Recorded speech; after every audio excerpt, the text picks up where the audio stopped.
Hi, Taylor T. Carlson here, and the Super Mario Brothers movie will soon be released, so naturally there's a lot of movie tie-in toys coming out. That's why this week, each day of the week, I'm going to be bringing you a review for one of the toys from the movie. I'm going to be seeing the movie very shortly, and I'm looking forward to it. I think we finally reached a day and age where game-based movies are getting pretty solid. So we're going to start this series of videos by taking a look at this figure. This is Bowser. Bowser, of course, being Mario's arch nemesis.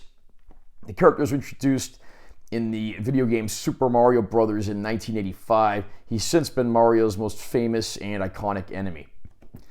This is a larger toy than the other ones in the line because it also has a fire-breathing feature. We'll get to that in a minute. I'm going to unbox the figure, show it off, and share my opinion. Nice close-up of the box there. We got the King of the Koopas doing what he does best. Nice art of Mario and Bowser on the box. Here's the top of the box. And then the side of the box has him using the fire breath thing we were talking about before. Close-up of him on this side of the box. Bottom of the box just has copyright information and legalese. These toys are made by a company called Jakks Pacific. That's the company that's made most of the Super Mario and Nintendo toys that have come out in recent years. They also released Dragon Ball toys for many years, so it is a company I'm familiar with, and I'm glad to see the Mario license is in good hands. Here's the back of the box. It states that this features 14 points of articulation, premium details, fire-breathing effect. So now let's pop him open. In his mouth. Unfortunately, because of the feature, the head is not articulated at all and does not move. So it's almost like he's kind of looking down a little by default. Bowser's size, also, in the video games, has always been very inconsistent. Sometimes he's the same height as Mario, sometimes he's much larger, sometimes he's got Godzilla-style proportions and he's just massive. So this seems to be in line with, the slightly bigger than Mario look. Although I don't know if the Mario figure in this line is completely to scale with him either. So right here we've got the arms. This is a ball joint arm. Then his elbow is articulated as well. The hands also rotate. And he just has one set of hands, and these aren't removable. Would have been nice to get a gripping hand that held a hammer also, because in the original video game, in the latter few levels, Bowser throws hammers, so that would have been cool, but no real complaints there. And then same deal here, you got a ball joint arm. And it's kind of hard to tell, but he's actually got this slightly bumpy texture to his skin, and that's very nice. I'm glad they didn't just rush this. It actually looks like a pretty good quality piece. Same deal here, you got articulated elbows, you got the rotating fists. And then we come down a ways, he's got ball joint legs as well. Although due to the shape of his body, these are kind of limited. Same deal on the other side. This one seems to have a little more range than that one. And then his knees are articulated as well.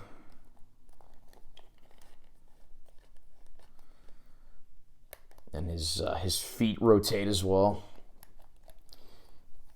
Here's his shell. For the feature, there's one spike here that pokes through, and you push that in. I'm going to put batteries in and test out the features in a minute, so that button's how you activate that. And then his tail is also articulated. The middle segment swivels, and then the end segment swivels as well. Plus, the tail actually helps him to stand upright, so that looks pretty nice. The shell comes off, and underneath here we have our battery casing. You do need a screwdriver to get this off, and then once you get the batteries in, there is an on-off switch right here. So at this point, why don't we open him up and try out that feature?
As you can see, this is a pretty well-made figure, and I'm not really huge on the gimmick. I'm not a big fan of figures that employ a gimmick as their primary marketing point. Personally, I would like to have had a figure of Bowser like this that didn't have the gimmick, but maybe had the same proportions, maybe had a head that you could rotate for more poses.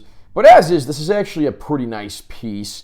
I do think it's a little bit of a pain that you have to use a screwdriver to get that battery compartment off, considering it's probably going to mostly be children who play with this. But overall, I mean, despite a few minor reservations here and there, I have to say this figure of Bowser is actually pretty nice, and I do think fans of the Mario franchise, or those who are looking forward to the movie, should pick this one up.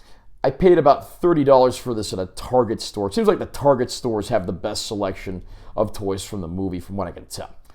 Are you a fan of the Super Mario Bros. Franchise, and are you looking forward to the movie? Did you pick up this toy of Bowser yet? Comment down below and let me know what you think. Also, remember to subscribe to this channel for more content, because I'm always posting new videos, and be sure to give this one a like if you found it helpful. I'm Taylor T. Carlson. See you next time.